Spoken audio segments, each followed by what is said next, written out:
I'm a 27-year-old woman working in marketing and living about 40 minutes away from my parents' place in the suburbs. For most of my life, I thought we were a normal, close-knit family.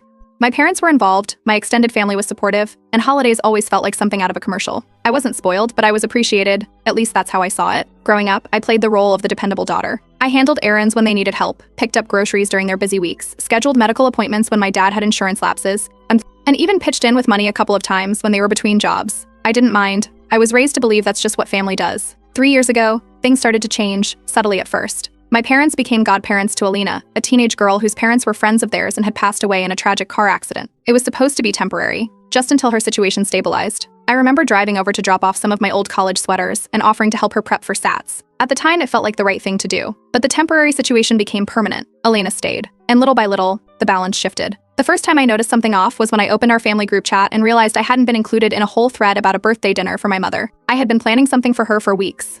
Turned out the dinner had already happened, organized by Alina. My parents said it was a last-minute change and that I'd been too busy with work anyway. Next, it was photos. Family gatherings, little backyard barbecues, weekend trips, I wasn't in them anymore. Alina was. They brushed it off, saying I was never around, but I was still showing up. They just weren't seeing me. It got worse. I invited them to my housewarming. They declined because they were helping Alina decorate her dorm room. The visit was still 2 months away. At Thanksgiving, I brought my boyfriend for the first time. My parents barely spoke to him.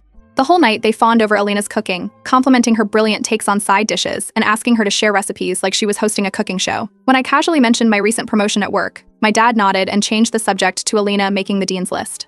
My boyfriend leaned over during dessert and whispered, "Do they even know you're their daughter?" I tried to talk to my mom about it. I asked her directly if she noticed how things had shifted.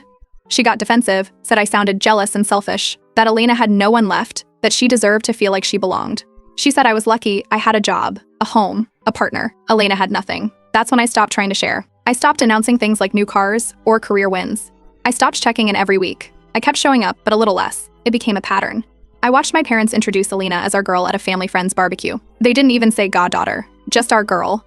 A cousin told me they threw Alina a birthday party at a fancy venue I'd begged for as a teen and was told was too expensive. They didn't even mention it to me. I heard it secondhand. Then came the money. I noticed Alina had access to the joint emergency fund account that I used to manage when dad was unemployed. When I asked about it, they shrugged. Said it was just easier that way, that Alina was part of the family now.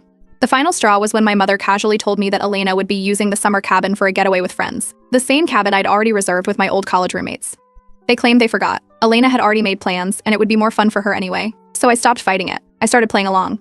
I complimented Alina at events. I asked her about her classes and future plans. I handed over pieces of myself one by one, not because I was giving up, but because I wanted to see how far they'd take it. If they wanted her to live my life, I'd let her try. But I kept notes. I watched. I documented. I offered her my apartment in the